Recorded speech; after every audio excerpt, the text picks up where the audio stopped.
Srungavarapukota Andhra Pradesh assembly నియోజకవర్గంలో 19వ నియోజకవర్గం అయిన శృంగవరపుకోట కోసం మాట్లాడుకుందాం.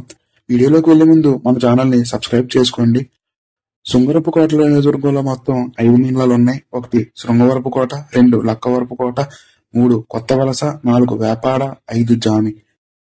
నియోజకవర్గంలో మొత్తం 2,12,623 మంది ఓటర్లు ఉండగా 2024 ఎలక్షన్లో 1,90,254 మంది వారి యొక్క ఓటు హక్కును ఉపయోగించుకున్నారు. టీడీపీ ఎమ్మెల్యే అభ్యర్థి అయిన కోల లలిత కుమారి గారికి 1,11,026 ఓట్లు పోలవగా, వైసీపీ అభ్యర్థి అయిన కడుబండి శ్రీనివాసరావు గారికి 72,236 ఓట్లు పోలయ్యాయి. 38,790 ఓట్ల మెజారిటీతో వైసీపీ అభ్యర్థి అయిన శ్రీనివాసరావు గారిపై టీడీపీ అభ్యర్థి అయిన కోల లలిత కుమారి గారు విజయం సాధించారు.